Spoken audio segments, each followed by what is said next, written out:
2010 finals. The Lakers beat the Orlando Magic to win the championship, and it was in Orlando.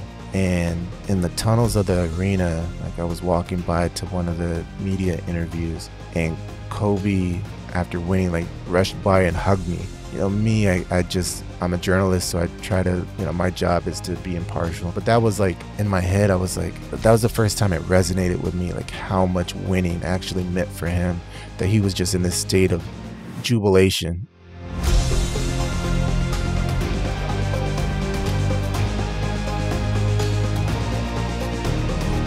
Welcome to the Love Your Brand podcast. If you're looking for real conversations with real people, you're the right place. Let's go! Let's go. Welcome, guys. We're so blessed to have Mr. Jonathan Abrams join us today on the Love Your Brand podcast.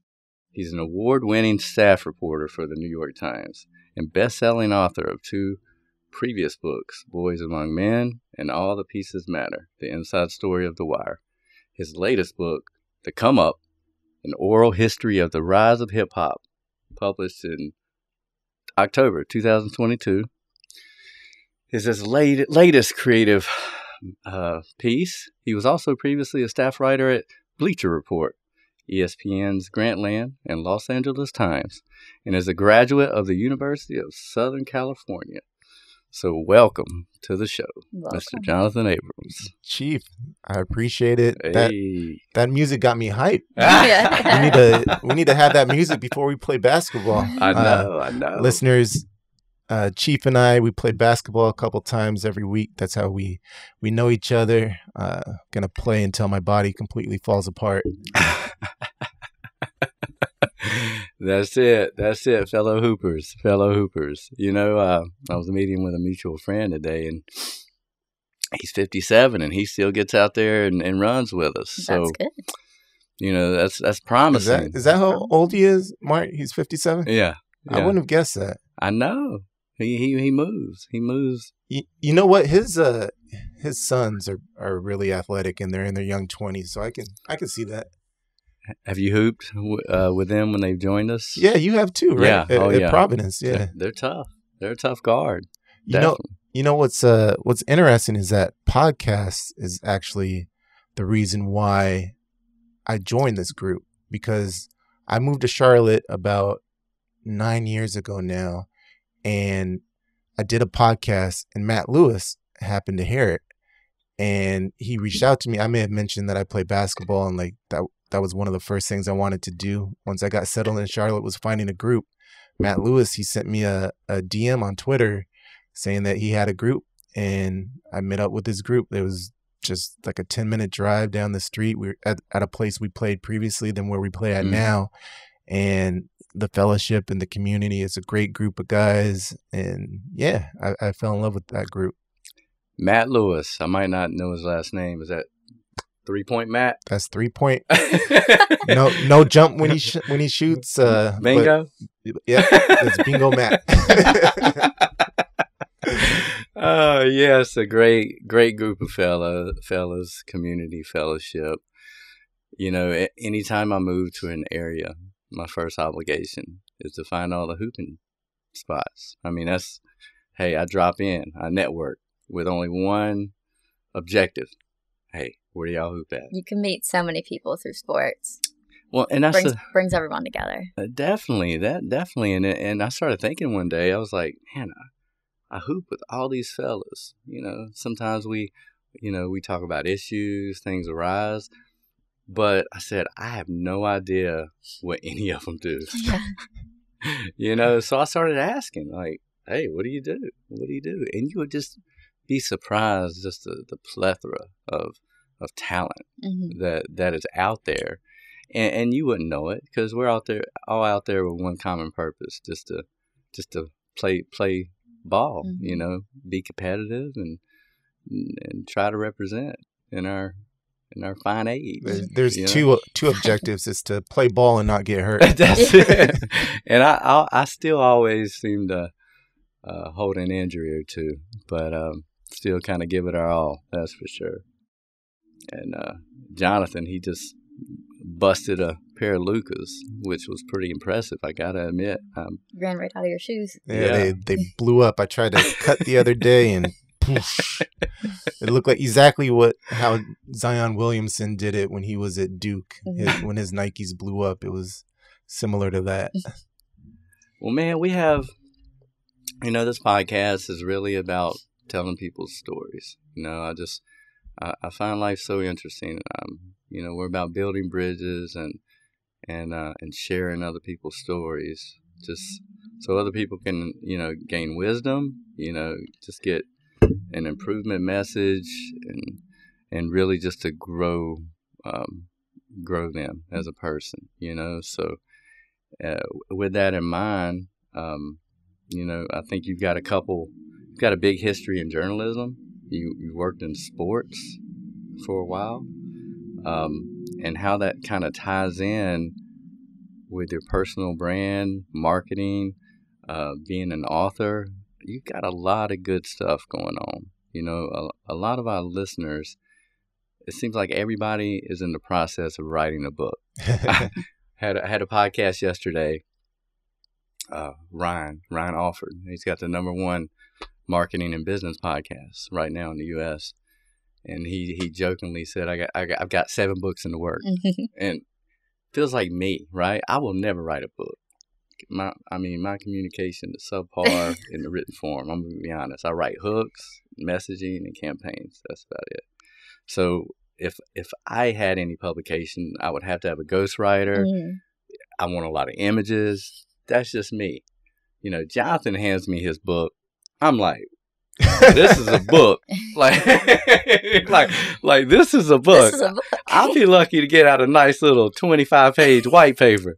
But Jonathan handed me this book to come up, and I was impressed. And then The Wire, I was like, man, this was equally as heavy. I said, now he's an author. He's put in some work. I didn't give you Boys Among Men, my first book, which is actually on basketball, which I should have given you. But yeah, books, what I learned from my first book and what I try to carry over through all of them is that it's a process, right? You can't look at the end of it because it's just too big to imagine all that work going into one thing. It is just taking steps forward each and every day and doing that marathon and putting the work in. And that's how you have to look at it. You just chop it up into individual pieces. And then, a couple years later, when you're holding the book, I'm not going to compare it to holding a baby, like holding my baby, but I'm going to compare it to holding my baby. It's this thing that it was once an idea in your head, and now you're holding it in your hands. And it is just the most amazing feeling that first time when you hold a book that you put in that time, sweat, effort, got over those doubts in your heads, continue to push forward. And one big thing that I learned when writing a book is that that's the reward, right? When you're holding it in your hand, once it goes out to the world, you can't control the reaction, the reception, whether it's going to make a bestsellers list, whether it's not. You can worry, fret yourself to death about it, but that is the reward, just holding it in your hand, this thing that was once just a speck of an idea in your head. I think that's what was so interesting. Me, per se, I've been in the marketing and branding field for over 20 years. I worked on very complex projects with large organizations that have taken, a year or two to complete. And it came from nothing, an idea. It was a marathon, like Jonathan said. And once you get that first piece, or you see that first run, or you see that first visual, it's like a birth, like he says, you don't want to compare it, but hey, it's like you have a kid. You put so much blood, sweat, and tears into this. And then how is it going to be received? Yeah. It is a scary thing, and how that adapts to business, with an entrepreneur or with a marketing company or a young up-and-coming author or an author that's been in the game for a while. You've got to know that the results will be there if you put in the work. Yeah. Like you said, you break it up, you continue to grind, you continue to be motivated, and, you go across that finish line. Because how many times have we started a project and it got derailed, or funds weren't available, or there was a conflict and the project got cut halfway through, or you just didn't finish. That happens a lot in this industry.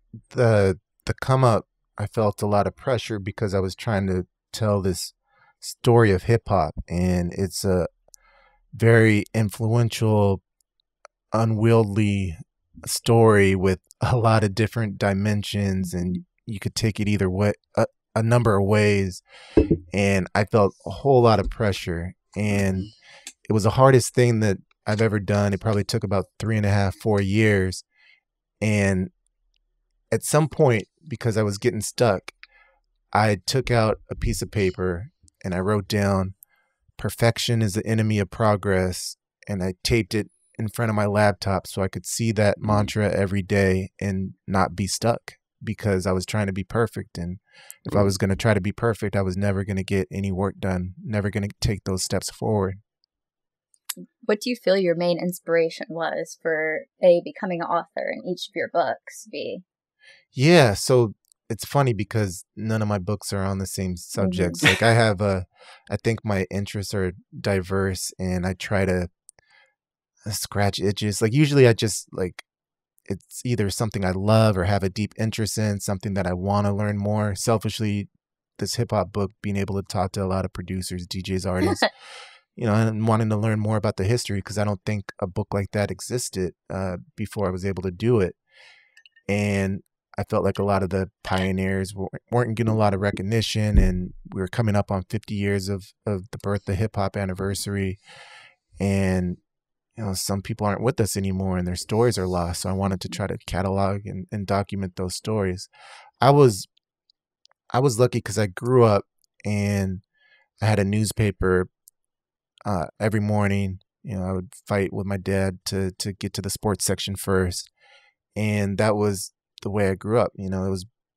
I look at my kids now and they have their iPads and they don't like going outside all that much. And it's just such a different dynamic, because reading was something that I loved to do. I would read all kinds of books, read the newspaper, and I love sports. And just merging those two together was just natural for me. So once I got to college, probably once I was in high school, I knew what I wanted to do with my career.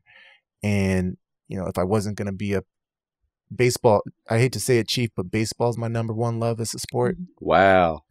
If I wasn't going to be a baseball player, then I still wanted to have some type of career in sports and merge those two loves. And journalism was it for me. It's awesome. It's awesome that you found your passion with the career. A lot of people can't say that.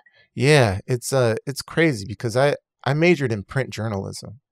And I didn't have a minor. I went to USC. I didn't have any type of minor to fall back on. It was print journalism. That barely exists today, right? And that was my major. And thinking about it now, I probably wish that I would have at least minored in something and had that opportunity. But I just was certain with what I wanted to do at that time, and I feel very blessed to have that clarity. Do you feel that there's been a struggle of transition from the print world to the online world in your job? Luckily, I write for the New York Times, and luckily that's the one place that seems to have navigated that transition. Yeah. It's been really, really tough watching a lot of other places and the industry contract so much. I feel like journalism, particularly print, contracted so much, right when I got out of college, almost 20 years ago.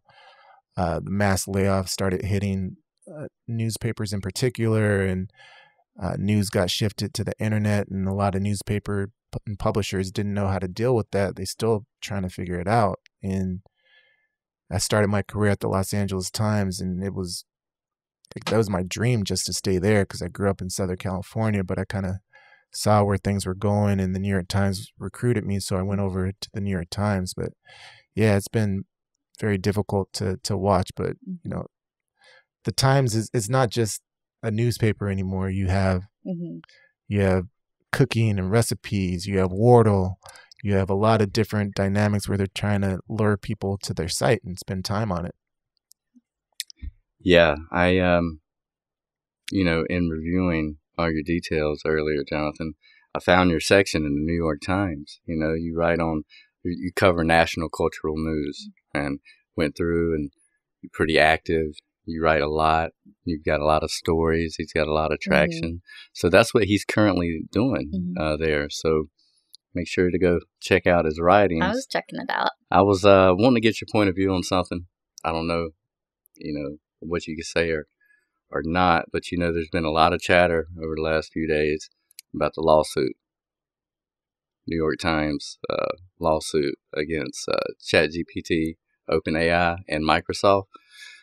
And that just intrigued me because, you know, the whole Hollywood thing and just the AIs everywhere, especially in the marketing field.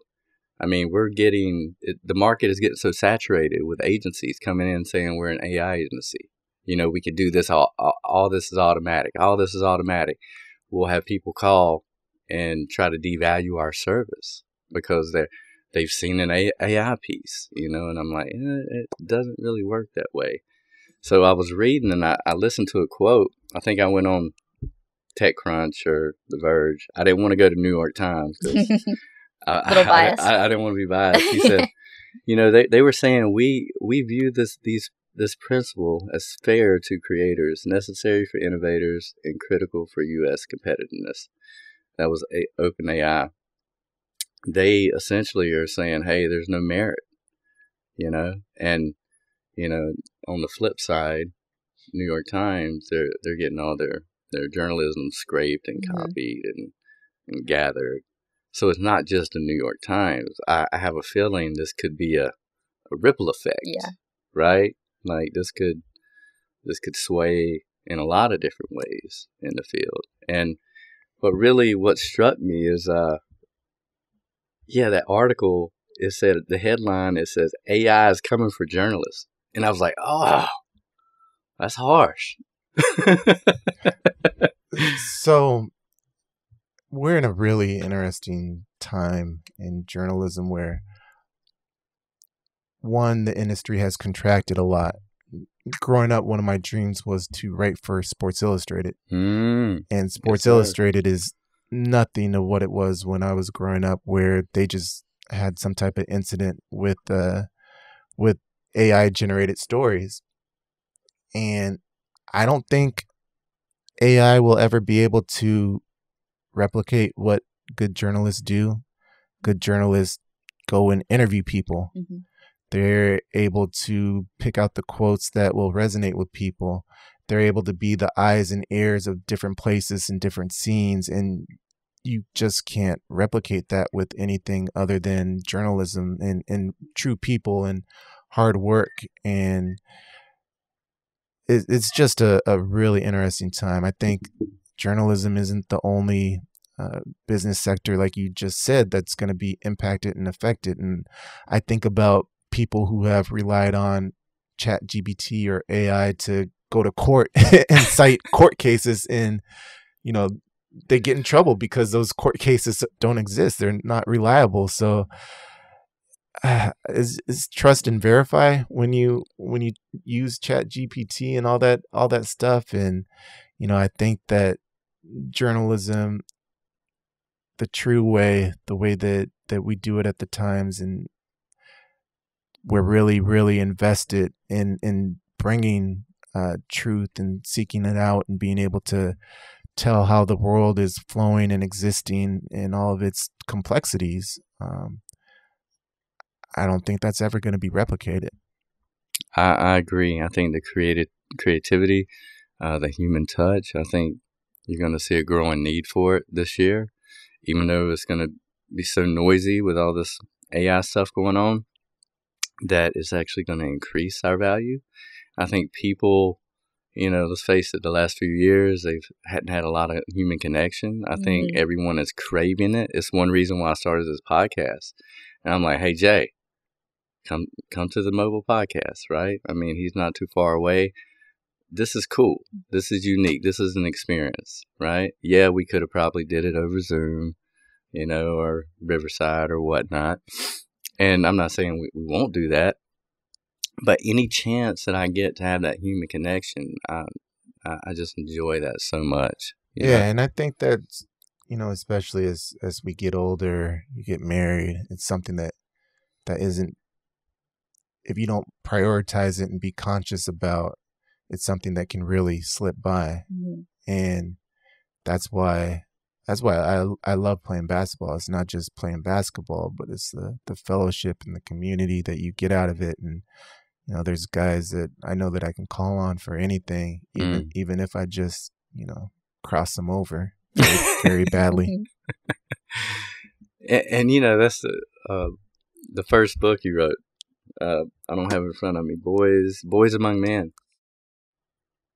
They don't build them like that anymore. I mean, hey, that's I'm old. Maybe I'm aging myself. That's what someone in their mid 40s would say. They just don't build them like that anymore. I just find it so interesting. So I wanted to ask you though, Jonathan, how does the transition go from writing articles to writing a book? What is the difference in your process?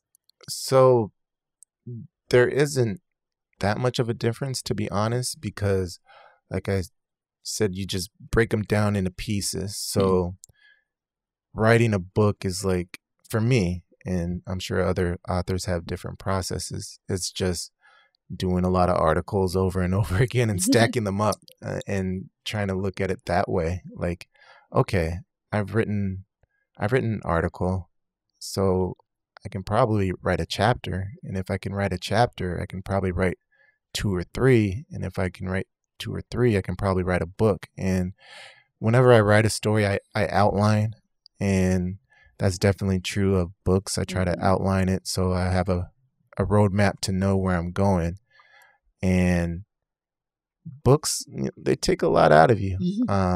They do, especially when I haven't taken a book leave from any job. So it's like going through 2 jobs at the same time. So the Come Up came out in October of 22, and I haven't really tried to find another book project since, just because I know that last one took so much out of me. So I wanted time to just exhale, to be honest. Right.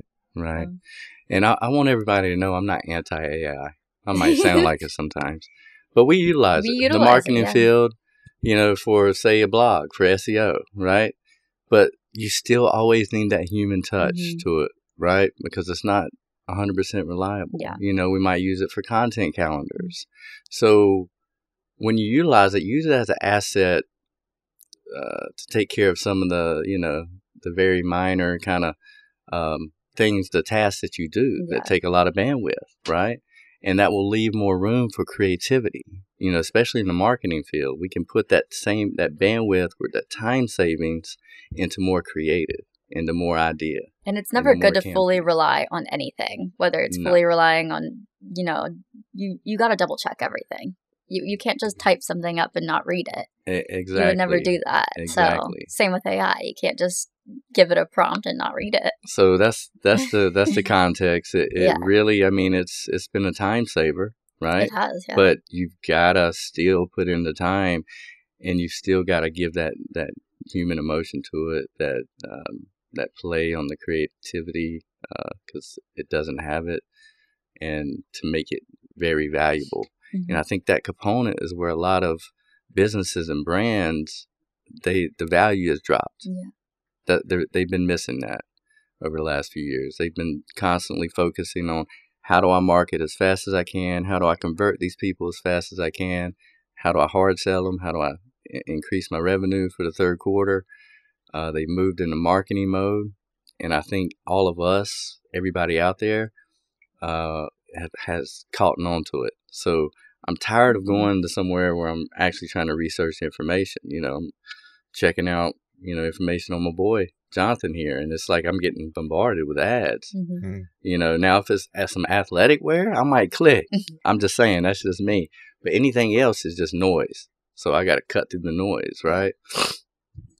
So I don't know. It's just been noisy. I don't know where I was going to land that, but back over to you. Journalism, you're covering national cultural news. How do you find your stories? So I think it's a mix between me pitching stuff and editors pitching stuff to me. It's when stuff is working well, it's almost a 50-50 mix, a good combination of the two, because sometimes it just may be I'm working on a story for a few weeks and then something breaks and then it's push everything to the side. You got to do this story in one day, maybe 2 days. And that's when your adrenaline gets flowing and everything else goes by the wayside. Like that's a feeling that I love that you can't really replicate, because you feel like you're working on something important. And that's like with Culture News, that's what happened when they arrested somebody in the murder of Tupac. So, it was all hands on deck to work on that story. So that's usually you have a combination of just long stories that you're working on, maybe medium targets, and then being available to be flexible to handle breaking news. Mm-hmm. Like they'll say, like, Jonathan, we need you at the airport. Like, I was gonna ask how travel is. Yeah, so I've been on the culture desk for about 3-4 months now, so I'm still getting used to it. I haven't traveled as much lately like I did in sports. I think I spent more than 100, close to 100 days on the road in 23. mm-hmm. This one, thankfully, I think it'll be better because they want me to cover stuff in the South and culture news in the South.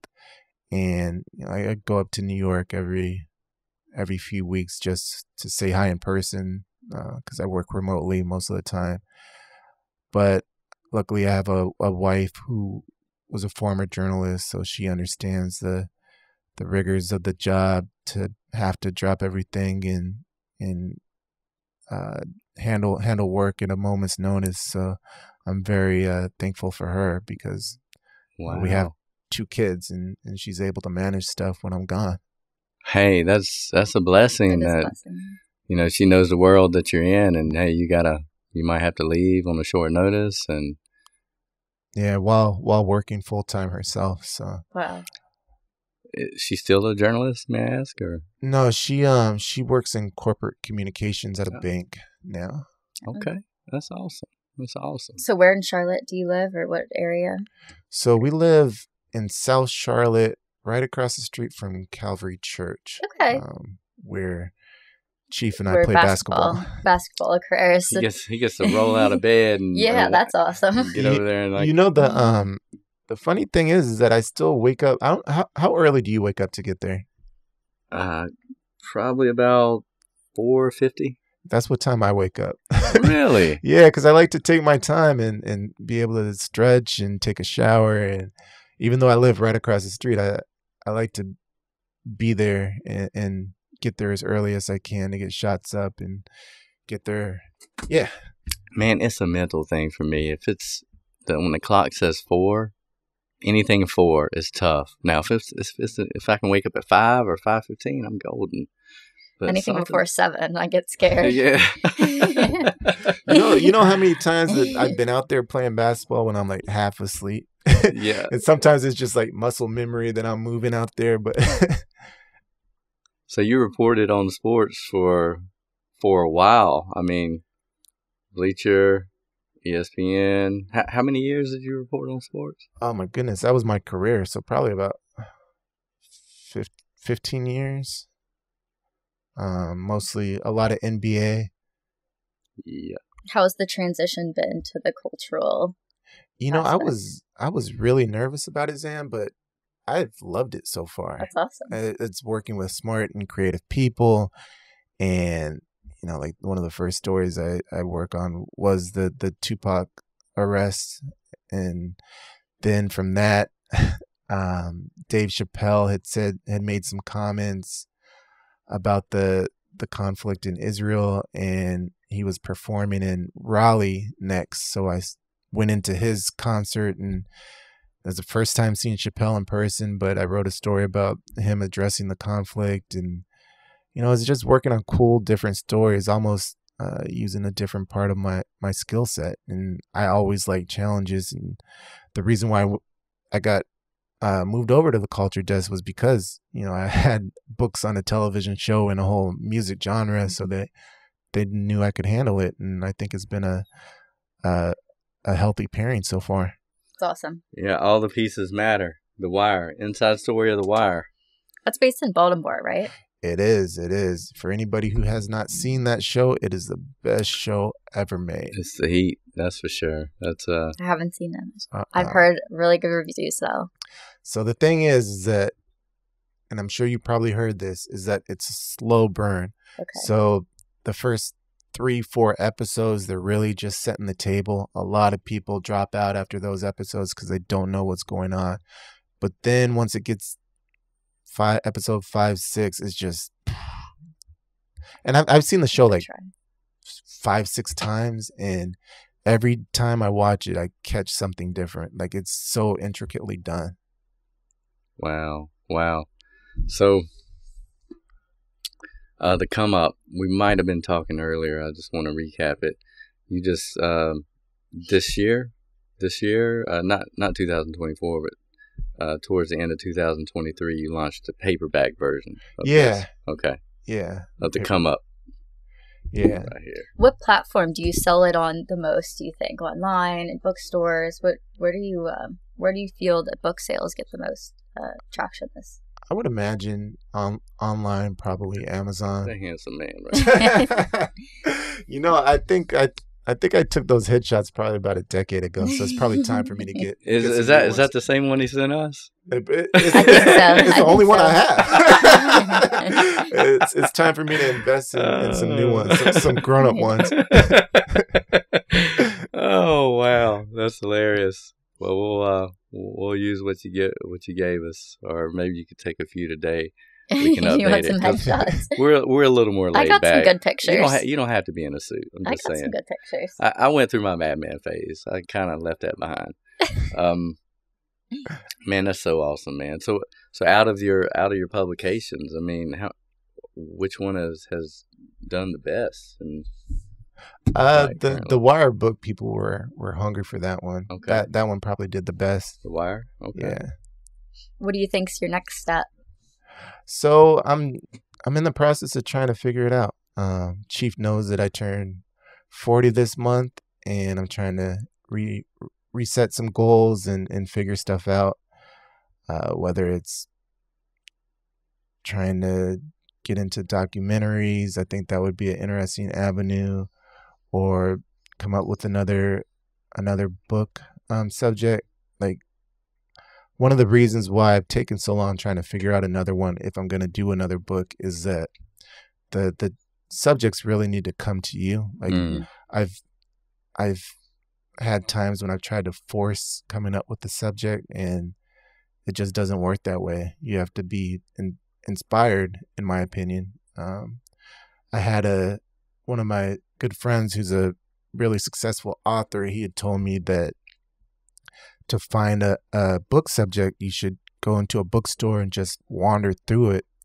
And the book that you want to see that's not there, that's the book that you should write. And I've tried that a couple times. It may work for him, but it doesn't work for me. I mean, it sounds good, right? It does sound good. Everybody has their own process. Yes. Your name popped up. It was a documentary on Hulu. This recently. Conversations? The Conversations Project. Yeah. So you didn't know. I did a little research, man. I do a little Googling. That was fun to do. It was a TV show on Hulu where it was I call it just random black people having dinner, which is what it was. But it was like a classy cookout where they had 6 episodes, and the episode I was on, there was an actress, there was a comedian who had an HBO special, there was a financial manager, there was a professor of Black Studies, and basically just talk about Black issues, and it was really cool. We shot that almost a year ago. I think it was last February, last March, and the only interesting thing was that we shot it in the morning, So it was like you were eating dinner in the morning. Dinner in the morning. Wow. So what kind of questions did they ask? What did we talked about? So the first segment on my show, they talked about black hair, and I don't have much, so I was really quiet during that segment. the women on the panel really drove that subject. But the funny thing is, like, I was watching my episode at home, and the camera kept coming to me like I was about to say something, and I never did for like the whole like first like 10 minutes, but it kept coming to me, and I was like, maybe I'm just a good listener, or like I'm like looking at myself, telling myself just say something because it always looks like I'm about to, but maybe I'm just a good listener. It just kept panning towards you. And you were just like, okay, yeah. I like it. Yeah. So, but I warmed up once the show continued, and I think some of the questions that we had were just expectations and feeling like you made it versus getting rest and taking care of yourself and what you can do for the next generation. And it's a lot of questions that made you think. And I know that there were 6 episodes, and I really liked the concept of it. On the IMDb, I was getting kind of excited because I was digging in. I was like, "Oh, I'm gonna watch the show. Let me find more about it." And then finally, I had his little result. I was like, "No picture." Oh, man. So it's not still on Hulu? I don't know. It could be. It could be. Yeah, I think it's on. I think it's on Hulu still. Yeah. You know I'll tell y'all a funny story about staying humble. During Thanksgiving, my niece, she was here from Virginia, and I think somebody told her that I was on a TV show, and my niece was like, no, he's not. And then my son, who's 9 years old, he was just saying this to have my back, right? My niece is 6, and my oldest son, he's 9. He said, yes, he was on a show. It just wasn't the most popular one. And I was like, dang, I don't know what to think about that. It was like, that's a nice compliment sandwich, man. In his mind, he was having my back, and I was like, dang, Jaden. Who knows, man? That could parlay. You could say, you could get a call, Jonathan. Well, I'm not on any shows, so if that makes you feel better. That appearance. My mother-in-law was an actress growing up. She was on One Tree Hill. I think that was Helen. Helen, yeah. Helen's done it all. She has. She was on One Tree Hill, and I think that was freaking awesome. But yeah, she's an awesome actress. She still does a commercial to this day. I feel like I knew that. But yeah, she's done it all. Jeff Lynch in Greenville, South Carolina. So if you're ever in that area and you see that commercial, that's my mother-in-law, and she's freaking awesome. Boys amongst men. So yeah, we touched base on the journalism. How do you find stories? What recommendations can you give a company or a brand for coverage? Because in my industry, I feel like at the end of the day, that's a big ask, right? Everybody is like, they want PR in some form or fashion. And nowadays, you've got some digital PR. You can go and say, it's seen on blah, blah, blah, ABC, NBC. There's affiliate sites. You go to some sites and you'll see the little logos and they kind of pay to play. But nothing is more awesome than someone actually proactively writing a story on a company brand, service, or some culture is the big one, right? Paying homage to a brand. Yeah. There's nothing more personal than a testimonial. So, I mean, you get that all the time when we meet with companies. Hey, we want to be, can you get us on the news? We want some airplay. Of course, they don't want to pay for production or anything. They just want to be recognized. Yeah. I would say authenticity, right? And that's not unique to your line of work. It's something that should be a thread throughout almost every line of work, right? And people can see authenticity and feel it, to be honest, knowing whether or not you're going to be true to your word. I think that's another big thing. So, I mean, those two things I think are good links. Yeah, it's just so, I just find your career is so integrated into marketing that, just so many different aspects of it. Absolutely. I mean, I get a lot of pitches every day from different people in the PR world, and to be honest, like I get so much that a lot of them I can't. It's that noise I don't even have the time to answer. And I feel bad about it. A lot of times I'll just say my plate is full right now, and some of them, they aren't good pitches. That's just the truth. There needs to be a service, which there probably is, a pitch funnel. Like you put it through, it gets, kind of pre-screened and this and that. I'm sure ChatGPT can do that for you. I don't know. I'm just saying, I'm not, but something to where you get like not 1,000, but you get like 10. I know. Right? The good ones make it to you, right? There's some keywords. They do. My pitch funnel is, if somebody sends me a few bad pitches in a row, I just send them to spam. There you go, guys. Bad pitches. Go to spam. Pre-qualify. Run it by your boy. Any pitches. That's hilarious, man. Recommendations. That's good. People would dig that. Goals, man. Define your, what's your drive? What's your process? Is there any wisdom you can provide on like your daily routine? I know you said you wake up early, you like to have time. Are there any good habits that you started integrating into your lifestyle to help you be at the top of your game? Yeah. In journaling? Yeah, I'm big on mental health. I meditate daily. I think I probably meditated because I use the Calm app, and I probably missed like 2 or 3 days all of last year. That's impressive. I do yoga most days. I love that for my body, and I think that's helping my basketball longevity, hopefully. I try to eat healthy. I think there's lots of different things that I do to try and keep up my spirit, my mental health, and well-being. I like that. That's awesome. I like that, leveraging Calm app. I think I've tried that once. Not sponsored. Not sponsored. Hey, hit us up, Calm. Hit us up, hey, Calm app. 363 days right here. Yeah. That's pretty hardcore. So, Whoop and Calm. Holler, come on. Holler at Love Your Brand. We'd love to throw you on. Goals. Where are you heading? I know earlier we kind of bounced back and forth. You might have brought that up, but what are you thinking?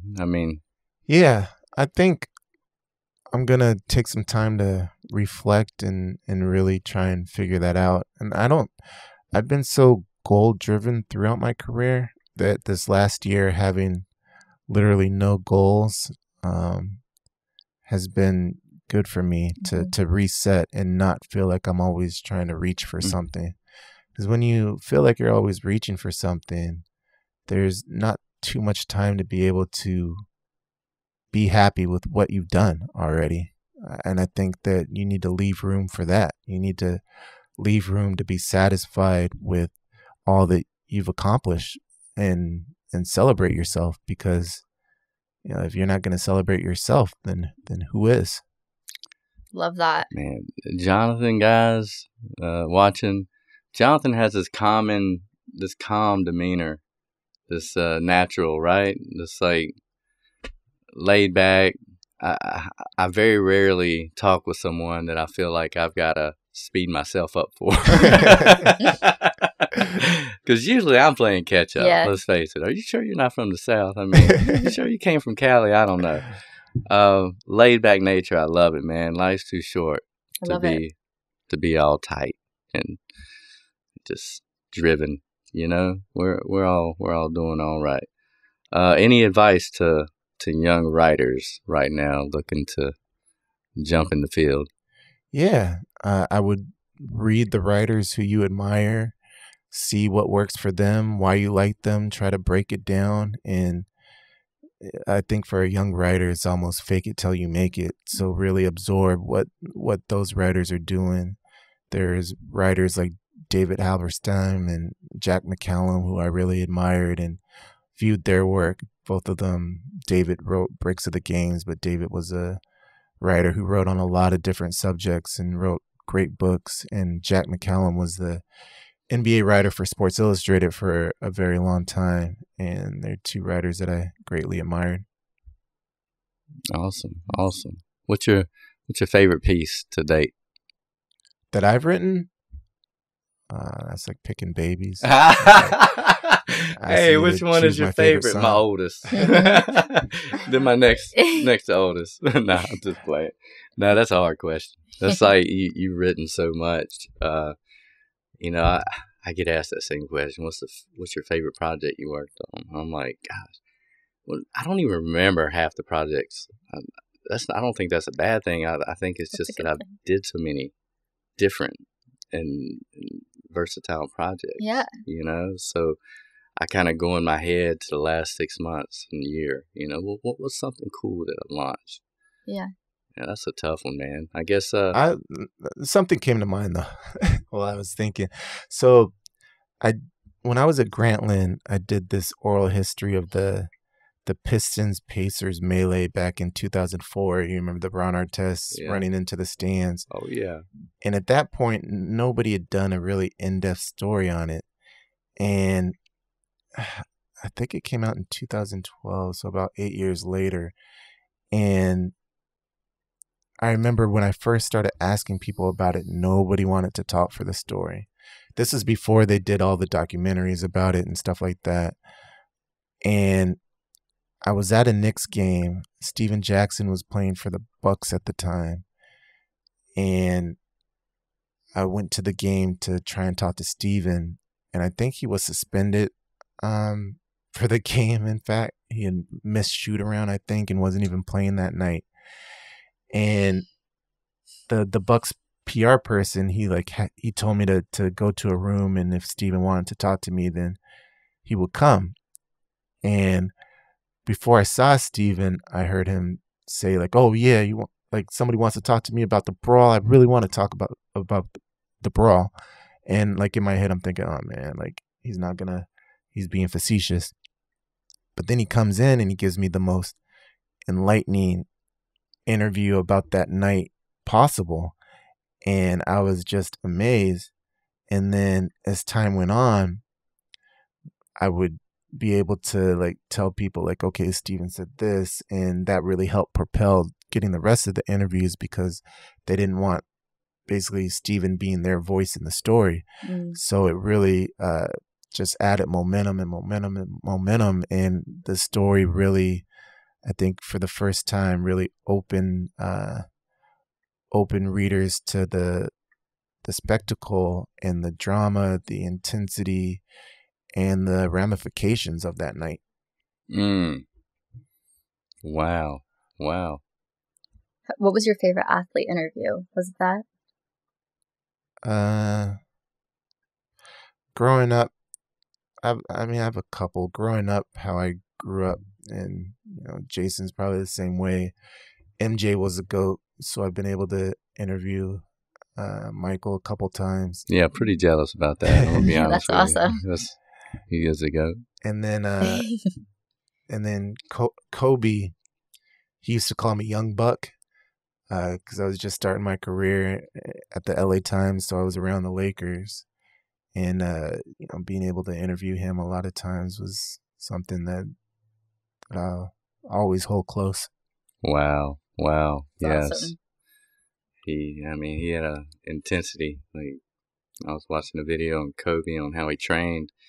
He was talking about the intensity of, he was just doing basic drills, even late in his career. He was just so blown away at how much hard work he put in just the basic drills over and over and over again. There was after I think it was a 2010 finals, the Lakers beat the Orlando Magic to win the championship, and it was in Orlando. And in the tunnels of the arena, like I was walking by to one of the media interviews, and Kobe, after winning, like rushed by and hugged me. And, you know, me, I'm a journalist, so I try to, you know, my job is to be impartial and stay away from stuff. But that was like, in my head, I was like, that was the first time it resonated with me, like how much winning actually meant for him, that he was just in this state of jubilation. Just it was like cathartic for him to be able to reach that height, even though he had reached it. I mean, they beat the Celtics the year before that. It was 2000. What was the Lakers Celtics series? I know the Lakers won back-to-back. I don't remember if it was. I think it was the Celtics first and then the Magic, but I don't remember if. I think the Magic was 2011 and the Celtics was 2010. Lakers Celtics 2010, right? That what you just said? Yeah, and then the Magic was 2011, right? Mm-hmm. Yeah. It's crazy to think that was 13 years ago. Man, time flies. Time flies when you're having fun. That's awesome. That's an awesome story. Huh? Don't say that out loud. Suzanne, look, I mean, she knows TikTok. She knows all this social media. Me, I don't read comments. I barely read anything. I do LinkedIn. That's my thing. So if you ever want to get a hold of me, hit me up on LinkedIn. Or Zan will tell you if you hit us up on Instagram or anything else, TikTok. But for right now, I guess are these books, are they in audio versions as well? They are, yeah. On like Audible and all those? Audible and Kindle, whatever version you want, you can get. Dude, they're everywhere. Like if anybody wants to check them out, listen to them. It's not rocket science. They're on every outlet available. Like you do just a search and we'll pop them, you know, in our show notes and our links. Amazon, all the big players. I think you were published through Penguin. Was it Penguin House? It's a Random House Crown. Random House Crown? Yeah. They're everywhere. I suggest they're, you know, if you're a big reader, you know, physically read them, or if you're like me, you know, listen to them. That's I love to listen and drive. That's, you know, or working out, or working out in the yard, or working on the computer. I love having that noise and the information going in the background. That's something else that's changed tremendously. You know, audiobooks, which brought in, of course, podcasts, right? So that's when it's gotten kind of big, the whole podcast world. It is, and I mean, I've been on many podcasts. I love podcasts. At some point, I probably need to come up with one my damn self. Hey, I was like, for a minute, I was like, does he have a podcast? Because I'm scrolling through your gram, and I'm like, man, he was on podcast. Well, that's what you have to do when you're trying to hustle and sell books. You know, you don't say no to an invite when you're trying to sell a book. I hear you, man. I hear you. Well, it looks like it's got some legs on it, man. I see nothing but great things, remarks from a bunch of reputable people. All your books. So if anyone needs to get a hold of you for any matter, what's the best way? You got a website or? Yeah, I mean, I'm on Instagram and Twitter at JPD Abrams. Don't check them too often, but if you hit me up, I'll be sure to get back. JPD Abrams. Can I ask what that stands for? My middle name is Paul Daniel. Oh, okay. I was wondering. I was like, what is that PD? What is that PD for? There you go.